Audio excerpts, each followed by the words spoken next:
The alarm screamed through Orbital Station Meridian at 3 in the morning. Dr. Kang Minho was already awake, sitting in the empty infirmary with a cup of cold coffee. He had learned long ago that the night shift meant waiting for emergencies that always came at the worst times. His comm device buzzed. The voice on the other end belonged to Choi Hyerin, the night nurse who worked with him. "We have a situation at Docking Bay 7. You need to get there now." Minho grabbed his medical kit and ran. The station corridors were dim during night hours, lit only by emergency strips along the floors. His footsteps echoed against the metal walls as he made his way to the docking area. When he arrived, he understood why Heron had sounded worried. A small cargo ship had crashed into the bay. Smoke poured from its broken hull. Station security stood around the wreckage with their weapons drawn. 3 bodies lay covered on the floor, smugglers from the look of their ship. "There's one more life sign inside," said one of the security officers, "but we don't know what it is." 2 guards dragged something out of the smoking ship. At first, Minho thought it was just cargo wrapped in a torn blanket. Then he saw the blood. Dark blue blood that looked almost black under the bay lights. They dropped the bundle on the floor and stepped back quickly. The blanket fell away. Minho moved closer and stopped. He had seen many strange creatures during his 5 years on the station. This was different. It was small, maybe the size of a large dog. Its body was covered in midnight blue scales that shimmered even in the dim light. Silver fur grew between the scales in patches matted now with blood, 4 legs ending in claws that could tear through metal, a long tail with spikes along its length. The head was wolf-like but broader, with a mouth full of sharp teeth. Even dying, it looked dangerous. "What is it?" Minho asked. One of the alien medics from the station's main hospital stood nearby. Her name was Velthra, an insectoid species called Quilvan. She made a clicking sound that Minho knew meant worry. "That is a Basktar cub. Very young, maybe 4 months old." "I've never heard of them," Minho said, kneeling down to look at the wounds. Deep cuts across the chest and back. Burns on 2 legs. Internal bleeding for sure. "Be grateful for that," Velthra said. "The Basktar are apex predators from the contested rim. They control 12 star systems.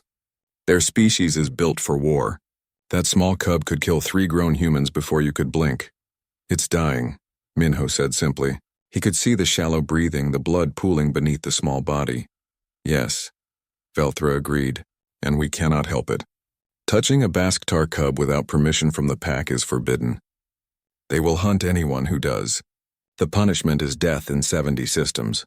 Minho looked up at the other medics standing around. 5 different species, all trained professionals. None of them would come closer.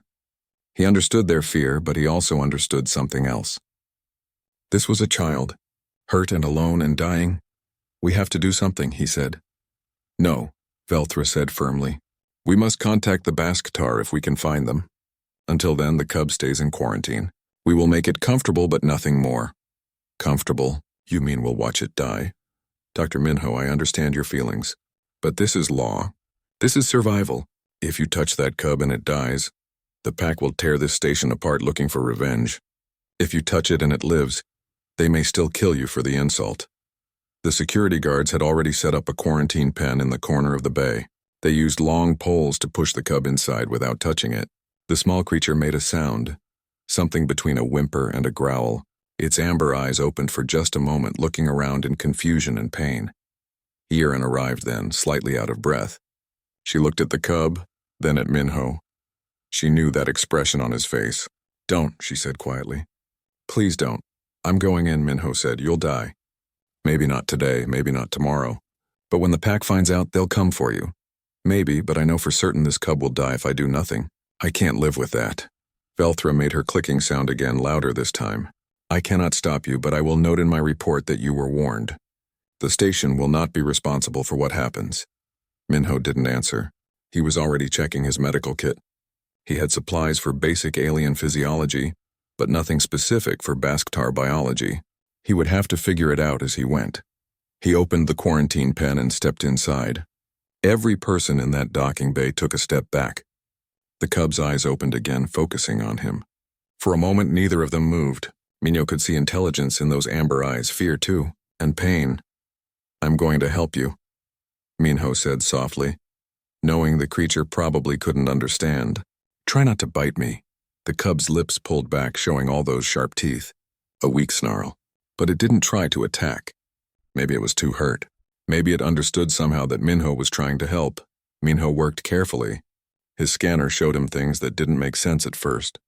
3 hearts all beating irregularly. A cardiovascular system that seemed to loop through the body twice. Bones that appeared to be part organic, part crystalline. This creature was built like nothing he had ever treated before. He started with the bleeding. The cuts were deep but clean. Something sharp had sliced through the scales. He cleaned each wound and sealed them with medical gel that worked on most carbon-based life forms. The cub whimpered but stayed still. The burns were worse. 2 of the legs had been exposed to extreme heat. The scales had melted together in places. Minho had to carefully separate them and treat the damaged flesh underneath. The cub made that growling sound again, louder this time. Its tail lashed once, nearly hitting him. But still, it didn't attack. The internal bleeding was the biggest problem. Minho couldn't operate properly in a quarantine pen on a docking bay floor. He needed the infirmary. He looked up at the guards watching from outside. "I need to move it to the medical wing." "Absolutely not," one of them said. "That thing stays contained, then it dies. Your choice." There was a long pause. Finally, Velthra spoke. "Let him move it. The responsibility is his. If the cub dies, if the pack comes, if anything happens, it's on Dr. Minho's record. Not ours." They brought a medical transport pod. Minho carefully lifted the cub. It was heavier than it looked, the strange bone structure adding weight. The cub's head rolled against his chest. He could feel the rapid heartbeats, all 3 of them, struggling to keep the small body alive. In the infirmary, Minho worked through the night. He set up scanners and monitors, trying to understand the alien biology.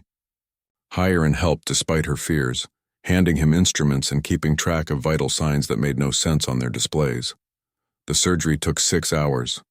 Minho had to repair damaged organs he couldn't name, reconnect vessels that served purposes he didn't understand. He worked on instinct, on years of training that taught him to see patterns in living systems. All life followed certain rules. All bodies wanted to survive. When the sun came up, painting the infirmary windows with orange light, the cub's breathing changed. It became deeper, steadier. All 3 hearts found a rhythm together. On the monitors, the numbers that had been dropping began to stabilize. Minho sat down hard in a chair, exhausted. His hands were shaking. Hiren brought him water and he drank it without tasting. The cub was sleeping now, its chest rising and falling in a normal pattern. As Minho watched, the small creature moved. It dragged itself across the medical bed using its front legs, the back ones still too damaged to work properly. It reached the edge of the bed closest to Minho's chair. Then it did something that made both humans freeze. The cub stretched out its neck and rested its head against Minho's leg. The amber eyes closed again. A sound came from its throat, something like a purr but deeper, the kind of sound a creature makes when it feels safe. Hiren pulled out her comm device and took a photo. "You know this is going to cause problems," she said quietly. "I know," Minho said. He was too tired to care. He reached down slowly and placed his hand on the cub's head, feeling the strange texture of scales and fur together. But it's alive. That's what matters. Neither of them knew that in the contested rim, 12 systems away, alarms had just gone off on 3 warships. The Basktar pack had felt it the moment the cub's pain had eased. They were coming. And nothing in the galaxy would stop them from reaching their missing child. 3 days passed. The cub grew stronger each day. Minho named him Kiva, after an old Earth word for protected. The name seemed to fit. Kiva had survived against terrible odds, and now the small creature followed Minho everywhere around the infirmary. On the morning of the 4th day, every alarm on Orbital Station Meridian started screaming at once. Minho was changing Kiva's bandages when Hiren burst into the room, her face pale. "We have ships," she said. "Big ones. 3 of them just appeared out of hyperspace." "What kind of ships?" Minho asked, though something cold in his stomach already knew the answer. "Basktar warships. They've surrounded the station. Every weapon system they have is pointed at us." Minho looked down at Kiva. The cub was watching him with those intelligent amber eyes. Understanding seemed to pass between them. The pack had come. Station Overseer Velthra called an emergency meeting in the command center. Minho had to attend. He left Kiva in the infirmary with Hiren, though the cub made unhappy sounds as he left. The command center was chaos. Security officers ran between stations. Diplomats from a dozen different species shouted at each other. On the main view screen, 3 massive ships hung in space like dark moons. They were twice the size of the station itself, covered in armor plating and weapon ports. Velthra's voice cut through the noise. "Quiet! Everyone be silent!" The room fell still. She pointed at the screen. "We just received a transmission. Very short, very simple." The message played. The voice was deep, like thunder rolling across mountains. It spoke in a language Minho didn't know, but the translation appeared on the screen in simple words. "We have come for our cub." "That's it?" someone asked. "That's all they said?" "That is all they needed to say," Velthra answered. "The Basktar do not negotiate. They do not explain. They state facts." "What do we do?" asked one of the security chiefs. "We can't fight them. Those 3 ships could destroy the station in minutes." "We tell them the truth," Velthra said. "The cub is alive and recovering. A human doctor saved its life. Will that matter to them? I don't know. No one knows. The Basktar have never had contact with humans before. They might be grateful. They might be insulted that an outsider touched their young. We send the message and wait." They sent the message. The wait lasted exactly 30 seconds. Then the Basktar ships responded. Not with words, with action. Docking clamps shot out from the nearest warship and attached to the station's hull. The entire structure shook. "They're boarding us," the security chief said, his voice rising. "They're forcing their way onto the station." "All security teams fall back," Velthra ordered. "Do not engage. Do not even point weapons at them. Everyone get out of their way." "What? We're just letting them invade?" "Would you prefer they blast through our hull? Get out of their way and let them have what they came for." Minho felt his comm device buzz. It was Hyarin. "They're coming to the medical wing. I can hear them in the corridors. What do I do?" "Get away from Kiva," Minho said. "Right now. Hide if you can." "What about you?" "I'm coming." Minho ran from the command center. Behind him, he heard Velthra calling his name, but he didn't stop.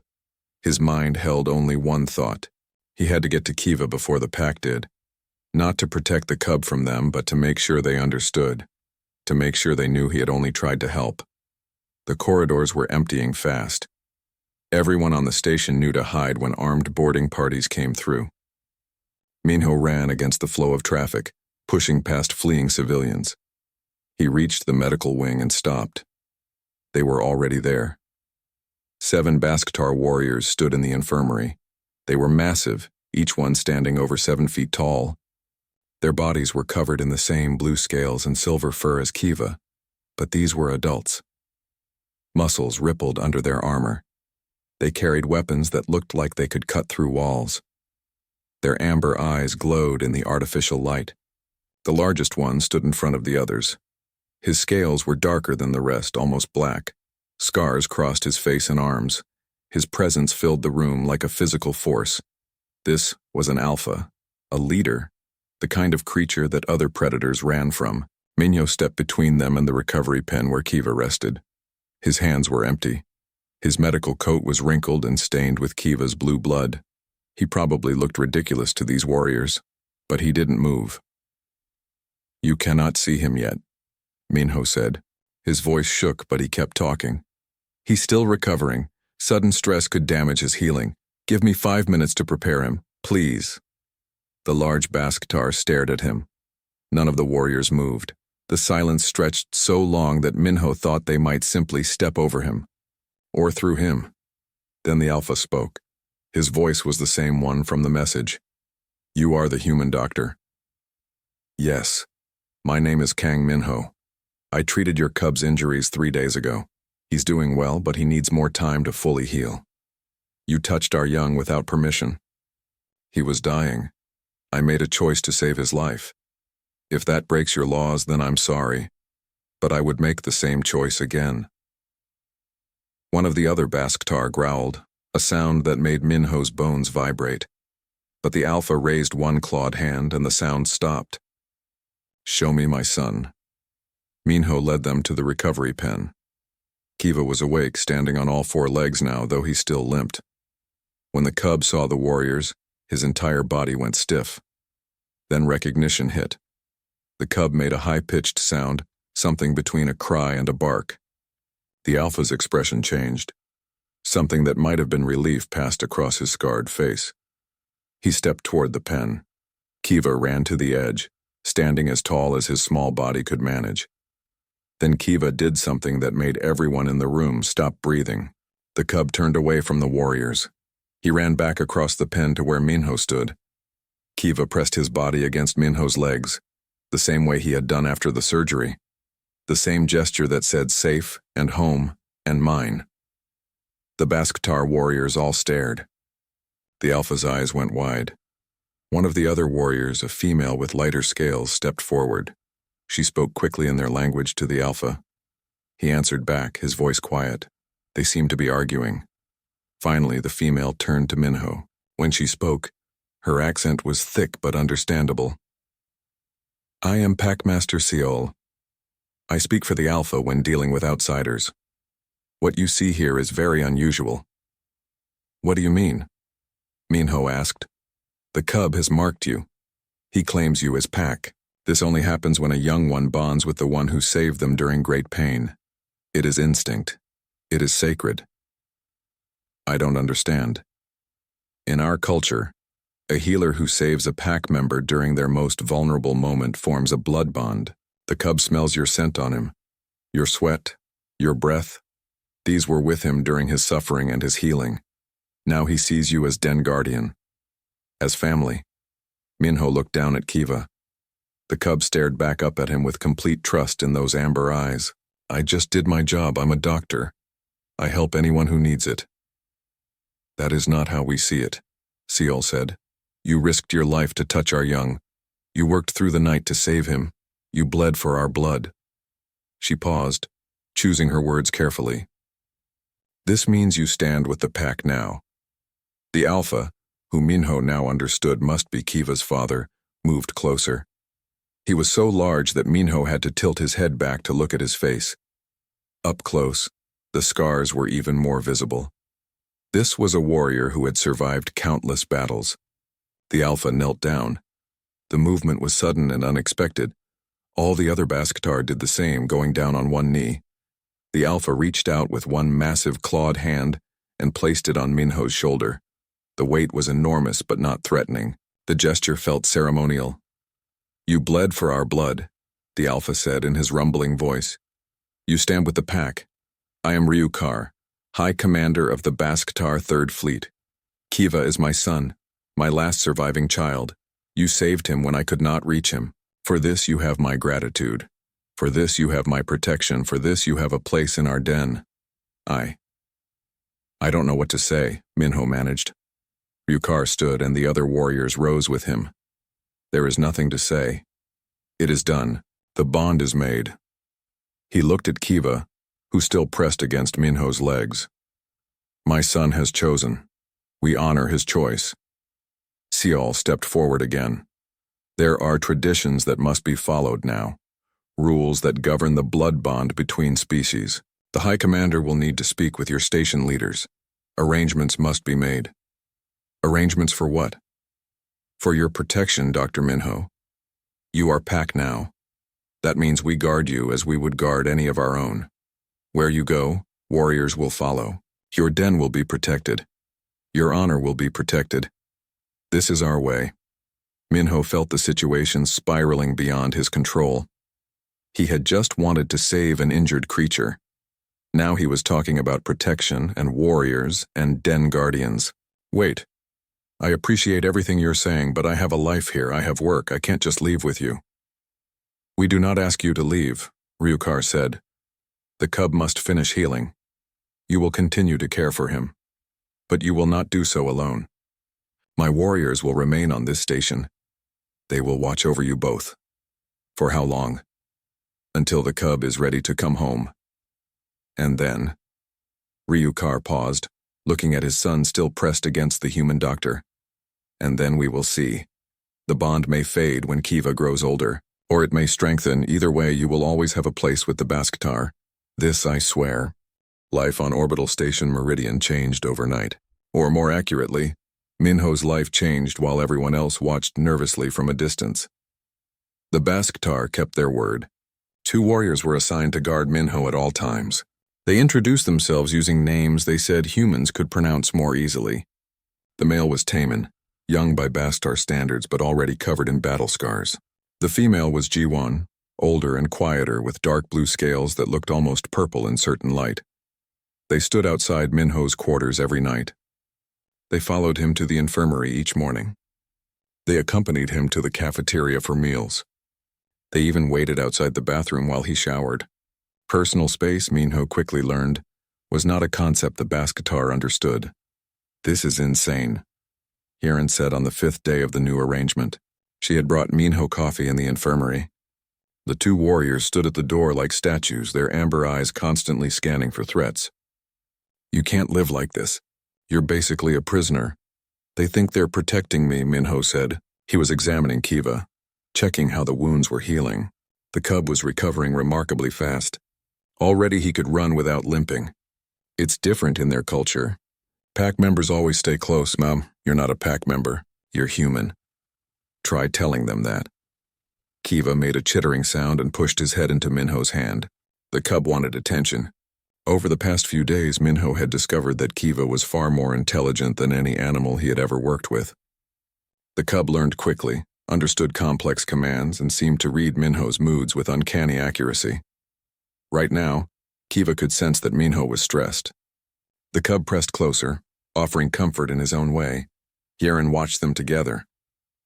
He really has bonded with you, hasn't he? I think so. I've been reading about Basktar psychology. What little information exists anyway. Pack bonds are everything to them.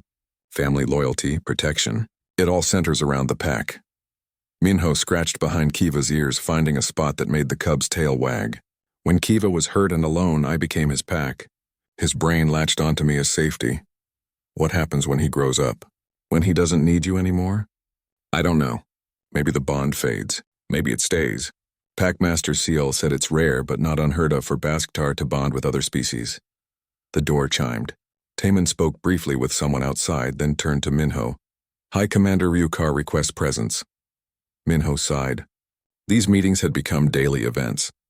Ryukar wanted updates on Kiva's recovery, and also seemed to be conducting some kind of observation of human behavior. Minho wasn't sure which made him more uncomfortable. They met in a conference room the station had set aside for the Basktar. It was one of the larger rooms modified to handle their size and their preference for cooler temperatures. Ryukar sat in a chair that looked too small for him, reviewing data on a tablet designed for his clawed hands.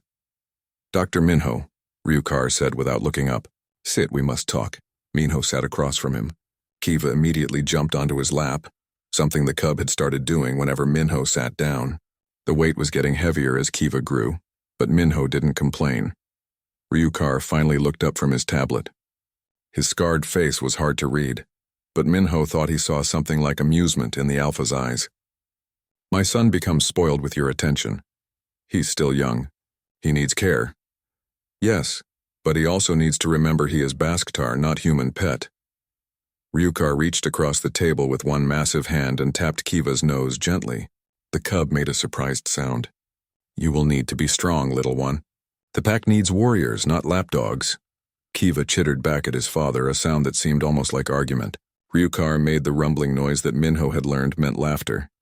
He has much of his mother in him, Ryukar said quietly. She would argue with me like that. Always so certain she was right.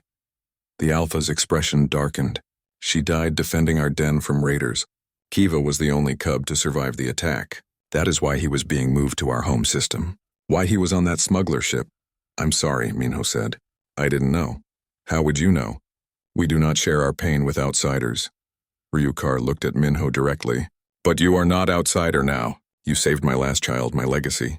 For this, I would tell you anything you wish to know. Why did the smugglers have him? They were paid to transport him safely. Instead, they betrayed us. They planned to sell Kiva to our enemies. We tracked them here, but we were too late to stop the crash. Ryukar's claws scraped against the table surface. If you had not been here, if you had not made the choice you made, my son would have died alone and afraid. This I cannot forget. This I cannot repay. You don't have to repay anything. I'm a doctor. It's what I do. That is what I find most interesting about humans, Ryukar said. You help because it is right, not because it serves you. This is rare in the galaxy. Most species help their own kind first. They ignore others unless there is benefit. But you saw a dying creature you did not know in a species you had never met, and you risked everything to save it. It wasn't that dramatic. I just did what needed doing. You broke laws that could have gotten you killed. You worked for hours on biology you did not understand. You formed a bond with a creature that could tear your throat out. Ryukar leaned forward. This is what Packmaster Seal calls den sense. The instinct to protect the vulnerable even at cost to yourself. It is the heart of what makes Pack strong. And you have it, human, more than many Basketar I have known. Minho didn't know what to say to that. He focused on petting Kiva, who had fallen asleep in his lap. I will be honest with you, Ryukar continued. When we first received word that a human had touched our cub, I wanted to kill you. Not from anger. From principle. Our laws exist for reason. Cubs must be protected with absolute force. Anyone who approaches without permission is threat. What changed your mind? Kiva. When we arrived and I saw how my son had marked you, I understood. The bond was already made. To break it would harm Kiva more than losing you would honor our law. Ryukar stood, his full height making the room feel smaller. So now we must live with this strange situation. A human doctor who is Pack. Guards in corridors. A cub who thinks he is half human. Is this going to be a problem for your people? Some will question it. Some will say I am weak for allowing outsider into Pack. But I am High Commander. My word is law on my ships, and I say you have earned your place. Ryukar walked to the door, then paused. One more thing. Packmaster Seal tells me humans need something called privacy, that you find constant watching uncomfortable. A little, yes. This is difficult for us. In Pack, we are always together, always within sight of each other. To leave Packmate alone is to leave them vulnerable. But I will speak to Taman and Jawan. They will try to, what is the word? Give you space. Ryukar said the last part like he was pronouncing a strange food he wasn't sure he wanted to taste. After Ryukar left, Minho sat there with Kiva sleeping in his lap. The cub was getting heavier each day. Soon he would be too big to hold like this. The thought made Minho oddly sad. The next few weeks fell into a strange routine. Minho worked his shifts at the infirmary with Kiva, following him everywhere. The cub proved to be helpful in unexpected ways. Nervous patients calmed down when they saw Kiva. Children especially loved the alien creature, though their parents were less enthusiastic about letting them get close to an apex predator. Taman and Jiwan tried to give Minho privacy, but their idea of space was standing 10 feet away instead of 5. They still followed him everywhere, still stood guard outside his quarters, still watched every person who came near him with suspicion. Minho's fellow humans on the station didn't know how to act around him anymore. Some avoided him completely. Others stared at him like he was a celebrity. A few brave souls approached to ask questions about the Basktar, about Kiva, about what it was like being Pack. One evening, Minho returned to his quarters to find that his room had changed. Someone had installed new locks on his door, heavy ones. Military grade, a control panel had been added to the wall, written in both human language and Baskatar symbols. What is this? He asked Jiwan, who stood guard outside. Den upgrade, she said in her careful accented English. Your door was weak. Anyone could break in. Now it is proper Pack den, strong, safe. I didn't ask for this. High Commander orders. All Pack dens must be secure. You are Pack. This is your den. Now it is secure. Minho wanted to argue, but he could see the logic. The Basktar weren't trying to control him. They were trying to protect him. In their minds, these were the same thing. Inside, more changes waited. His bed had been replaced with something larger and lower to the ground. Pack beds, he guessed, made for creatures who slept in groups. A heating unit had been installed, set to the warmer temperature humans preferred. His small food cooler had been swapped for something 3 times the size. On his table sat a data tablet, the kind the Basktar used. A note was attached in careful handwriting. For learning Packways. We learn your language. You should learn ours. See all. Minho picked up the tablet. The screen lit up showing lessons in Basktar language, culture, history. He scrolled through the files. There were hundreds of hours of information here. They were serious about him being Pac. The woman arrived on a diplomatic shuttle 2 weeks after the Basktar had claimed Minho as Pac. Her name was Ambassador Quan Jisu, and she represented Earth's colonial council. Minho knew her type immediately. Perfect uniform, perfect smile, and eyes that calculated every angle of every situation. "Dr. Kang," she said, extending her hand. They met in the same conference room where Minho spoke with Ryukar.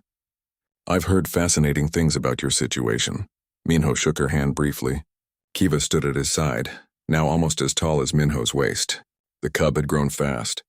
His injured legs were completely healed, and his scales had taken on a deeper blue color. "I'm just a doctor doing my job, Ambassador." "Oh, I think you're much more than that now." She pulled out a data pad.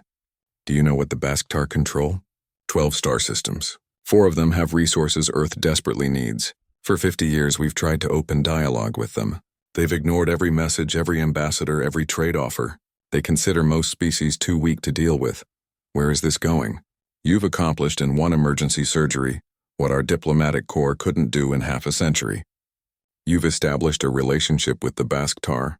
You're Pac now. That's unprecedented." Minho felt something cold settle in his stomach. "You want to use me? I want to use the opportunity you've created. Earth could benefit enormously from even basic trade with the Basktar. Medical technology, metals, fuel sources, and in return, we could offer them things they need. It's mutually beneficial. I didn't save Kiva to start a trade relationship. I saved him because he was dying." Ambassador Kwan's smile never wavered. "I know, that's what makes this so perfect. You acted from genuine compassion. That's why they respect you. If you had approached them as a diplomat, they would have sent you away. But you came as a healer. That means something to them. The answer is no. Dr. Kang, please think about this. You have a chance to do something historic here. To bridge a gap between species. To help both humans and Basktar. I'm helping them already. I'm teaching their medics basic trauma care. Packmaster Seol has been learning from me. That's genuine help, not politics," the ambassador stood. "I'm staying on the station for a few weeks. If you change your mind, contact me. Earth could use what you've built here, Dr. Kang. Don't waste it." After she left, Minho sat in the conference room feeling exhausted. Kiva sensed his mood and pressed against his leg. The cub had become very good at reading Minho's feelings. "Humans are complicated, aren't they?" Minho said to Kiva. "We can't just be grateful for something good. We always have to figure out how to profit from it." Kiva chittered in response. It sounded almost like agreement. 2 days later, everything got worse. Minho was in the infirmary teaching Seol how to set a broken bone when the alarms sounded.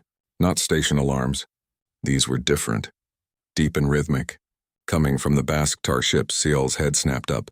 "Warpack signal," she said. "Another fleet has arrived." They ran to the observation deck. Through the windows, Minho could see 4 new ships dropping out of hyperspace. They were larger than Ryukar's vessels, painted with different markings. Taemin and Jiwon appeared at Minho's sides, moving into protective positions. Their hands went to their weapons. "What's happening?" Minho asked. "Rival pack," Taemin said grimly. "Hakter's war pack. This is not good." Within the hour, the rival pack had demanded a meeting. It took place in the station's largest conference hall. Minho found himself standing with Ryukar's warriors on one side of the room, while 7 new Basktar stood on the other. Kava stayed close to Minho, sensing the tension. The leader of the new pack was massive even by Basktar standards. His scales were lighter than Ryukar's, almost silver. His eyes were cold. When he spoke, his voice made the walls vibrate. "I am Warpack Leader Hakter. I have come to see this human who claims pack right with the Basktar." "He does not claim it," Ryukar said. "I granted it. My son chose him. The bond is recognized. Your son is a cub. Cubs bond with anything that feeds them. This proves nothing." Haktir's gaze fixed on Minho. "Humans are weak, small. They have no claws, no fangs, no armor. They die easily. How can such a creature stand with pack?" "He saved my son's life," Ryukar said. "A doctor saves lives. It is their function. Like a tool. We do not make tools part of pack." Minho felt anger rising in his chest. He stepped forward before he could think better of it. "I'm standing right here. If you have questions about me, ask me directly." The room went silent. Several of Ryukar's warriors made warning sounds. Even Ryukar looked surprised. Apparently humans weren't supposed to speak directly to Warpack leaders. Haktir stared at Minho for a long moment. Then he laughed. It was not a friendly sound. The little human has teeth. Interesting. Very well, human. I question whether you have true sense. Whether you understand what it means to be pack. To us, pack is everything. We live together, fight together, die together. You are not built for this life. You are soft. Soft? Minho felt his temper fully ignite now. I worked for 6 hours to save Kiva with no information about his biology. I had never seen a Basktar before. I didn't know if his anatomy would even respond to my treatment. I did it anyway because he needed help. If that's not sense, what is? Words, Haktir said dismissively. Any fool can talk about courage. Proving it is different. Then let me prove it. More silence. Ryukar stepped forward. Dr. Minho, you do not understand what you are saying. I understand perfectly. He thinks I'm weak. He thinks I don't belong. Fine, give me a test. Give me a trial. I'll show him what humans can do. Haktir's eyes gleamed. A trial, yes, I accept this offer, little human. We will see if you truly have pack instinct or if you are just lucky fool who happened to save one cub. Packmaster Seal pulled Minho aside after the meeting. Her expression was worried. You should not have challenged Haktir. He is dangerous. He has killed rivals for less. What choice did I have? Let him insult Ryukar? Let him say Kiva's choice meant nothing. The trial will not be easy. It is not combat. You would die in seconds. It is a test of sense, of instinct. You will be presented with impossible choices, situations where there is no right answer. Like being a doctor, Minho said. I make impossible choices every day. Not like this. These tests are designed to break you, to make you choose between your safety and pack safety, to make you face your deepest fears. Seal placed her hand on his shoulder, claws carefully retracted. I have seen strong Bastar fail these trials. You are human. You do not think like us. You do not have our instincts, then I'll use my own instincts. Human instincts. The trial was set for 3 days later. Minho spent that time preparing with Hiren's help. She researched everything she could find about Basktar trials. There wasn't much information, but what existed was not encouraging. It says here that the trials test 3 things. Hiren read from her datapad. Courage, sacrifice, and loyalty. Candidates face scenarios where they must choose who to save, who to abandon, and whether to risk themselves for others. That's every day in an emergency room, Minho said. Except in an emergency room, people aren't actively trying to make you fail. The day of the trial arrived. It took place in a cargo bay that had been cleared out and converted to a testing ground. Both Basktar packs gathered to watch. Station security and curious civilians filled the observation galleries. Ambassador Quan sat in the front row, watching with intense interest. Haktir stood in the center of the bay. The trial begins. 3 tests. Pass all 3 and your pack right is confirmed. Fail any test and you are not pack. You are just human who got lucky once. The first test was simple but brutal. They brought in 3 injured Basktar warriors. Not actually injured, Seal had explained. They were actors trained to simulate wounds. But they looked real enough. One will survive, Haktir said. You have supplies to save only one. Choose. Minho looked at the 3 warriors. They all seemed equally hurt. There was no medical reason to choose one over the others. This was the test. How do you choose when there is no right choice? He thought about his training. About triage in disaster situations. Sometimes you saved the ones most likely to survive. Sometimes you saved the ones who would help others survive. Sometimes you just had to choose and live with it. Minho walked to the youngest warrior. Him. He has more years ahead. More time to serve the pack. Haktir nodded. Pass. The choice matters less than the fact that you chose. In pack, indecision kills more than wrong decisions. The second test was harder. They created a scenario using holographic technology. Minho stood in a simulated burning building. 2 figures appeared. One was Kiva calling for help. The other was a human child also calling for help. Both were behind walls of fire. He could only reach one. Minho's heart hammered. This wasn't real. He knew it wasn't real. But his body didn't care. The heat felt real. The smoke tasted real. The screaming sounded real. He thought about what Haktir wanted him to choose. Pack loyalty would mean saving Kiva.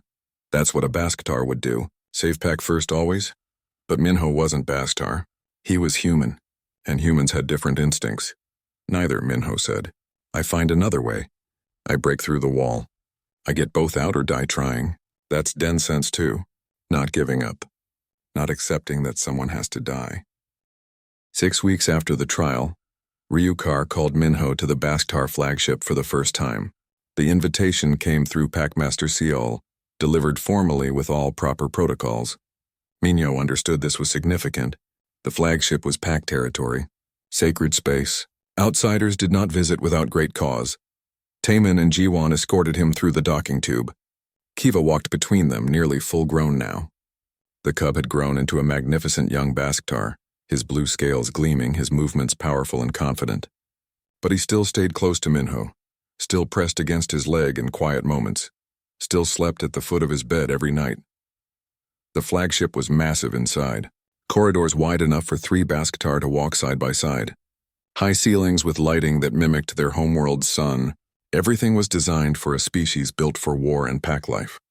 Minho felt very small and very human walking through it. They reached the central command chamber. Ryukar waited there with Seol and several other high-ranking pack members. The room fell silent when Minho entered. Dr. Minho, Ryukar said formally, thank you for coming. We have much to discuss. You made it sound important. It is. Please sit. Ryukar gestured to a chair modified for human size. Kiva is fully healed now, strong, ready to return home. The time has come for our pack to leave this station. Minho had known this was coming. He had been preparing himself for it. But hearing the words still hit hard. When do you leave? 3 days. We have stayed longer than planned already. Our home systems need us. Ryukar paused. But I did not call you here to say goodbye. I called you here to make an offer. What kind of offer? Come with us. To our homeworld. Become part of the pack fully. Not just in name, but in deed. Minho stared at him. You want me to leave the station? Leave my job, my life? I want you to build a new life, with pack. With purpose. Ryukar leaned forward. I have watched you these past weeks. Watched how you teach our warriors about medicine, how you care for injuries they thought could not be healed, how you see solutions we miss because we only know war, not healing. You have skills the Basktar need desperately. Seal spoke up. Our people are strong fighters, but we lose too many to wounds that could be treated. We have no medical infrastructure like other species. A warrior falls in battle. We can only hope they are strong enough to survive. You could change this. You want me to build hospitals? Training programs? Yes, Ryukar said simply. I want you to teach the Basktar to save lives as well as they take them. To build something that lasts beyond battle. This is work only you can do. You have the knowledge. You have pack right. You have respect now after the trial. Warriors will listen to you. Minho thought about his infirmary on the station, the routine of night shifts, the familiar faces, safety, comfort, everything he knew. Then he thought about what Ryukar was offering. A chance to build something from nothing, to teach an entire species about medicine, to save lives on a scale he never could in a station infirmary. I can't just abandon my responsibilities here, Minho said. You do not have to choose completely, Seol said. We propose a hybrid arrangement. 6 months on our homeworld. 6 months here on the station. You build 2 homes. Serve 2 packs. This is unusual, but your situation is already unusual. What about Earth? My own people? At that moment, the door opened. Ambassador Quan walked in, which surprised Minho. She nodded to the Basktar respectfully before turning to him. The Colonial Council has discussed your situation extensively, Dr. Kang, she said. We understand the Basktar have made you an offer. We want you to accept it. You do? But I thought you wanted me here to facilitate trade negotiations. We did. We do. But we've realized something more important. She pulled out a data chip. This contains supplies, equipment, medical knowledge, everything you'll need to establish a proper medical facility on the Basktar homeworld. Earth is sponsoring your mission. Mission? You're not just a doctor anymore. You're Earth's first true connection to the Basktar. Not as a diplomat making demands, but as a healer making friends. That's worth more than any trade deal. Ambassador Quan smiled, and for once it looked genuine. Sometimes the best diplomacy is just helping people. You showed us that. Minho looked at the data chip, then at Ryukar, then at Kiva. The young Basktar watched him with those intelligent amber eyes, waiting patiently for his decision. Can I have time to think about this? Minho asked. Of course, Ryukar said, but not too much time. We leave in 3 days. Minho spent the next 2 days in turmoil. Kieran found him in the infirmary late on the second night, staring at nothing. You're going to go, aren't you? She said, sitting beside him. I don't know. This is crazy. Everything I know is here. Everything you knew, Hyeron corrected. Past tense. Your life changed the moment you walked into that quarantine pen. You can't go back to what you were before. I could try. You could. You'd also be miserable. I've watched you these past weeks, Minho. You light up when you're teaching Seol about medicine, when you're figuring out Basktar biology, when you're with Kiva. You found something here that matters more than routine. But leaving everyone behind. You're not leaving. You're expanding. 6 months here, 6 months there. That's more time than most people get with the people they care about. Hyeron took his hand. You've always gone where you're needed most. That's who you are. Right now, you're needed out there more than you're needed here. On the third day, Minho packed his belongings. Not everything, just essentials, clothes, medical equipment, personal items, things that would help him build a new home without forgetting his old one. The station gathered in the docking bay to see the Basktar off. It was awkward and emotional. Humans weren't used to saying goodbye to people who had become family so quickly. Minho said his farewells to colleagues and friends. To Velthra, who clicked approvingly at his choice. To the security guards who had learned to tolerate Basktar warriors in their station. To Hyeron last, who hugged him tightly. Send me messages, she said. Tell me everything. I want to hear about alien planets and medical miracles and whatever crazy adventure you get into next. I will. I promise. And Minho, don't forget you're human. Don't get so caught up in being packed that you lose yourself. I won't. The Basktar ships prepared for departure. Minho stood on the flagship with Kiva at his side, looking back at orbital station Meridian through the viewport. The station grew smaller as the ships moved away, until it was just another point of light in space. Feeling uncertain? Ryukar asked, coming to stand beside him. A little. I've never done anything like this before, neither have we. A human joining pack, living on our homeworld, teaching our ways of healing. This is new for everyone. Ryukar placed a hand on Minho's shoulder. But new things are not always bad things. Sometimes they are exactly what is needed. The journey to the Basktar homeworld took 8 days through hyperspace. Minho spent that time learning more about the culture he was joining. Seol taught him their language properly, not just the basic phrases he had picked up. Taemin and Ji-won showed him pack protocols and social structures. Other warriors slowly warmed to him, seeing that he was serious about understanding their ways. Kiva stayed with him constantly. The young Basktar was technically an adult now by their standards, old enough to begin training as a warrior. But the bond between them remained strong. At night, when Minho lay in his quarters missing the familiar sounds of the station, Kiva would curl up nearby. The weight and warmth of the sleeping Basktar reminded him that he wasn't alone, that he had family here too.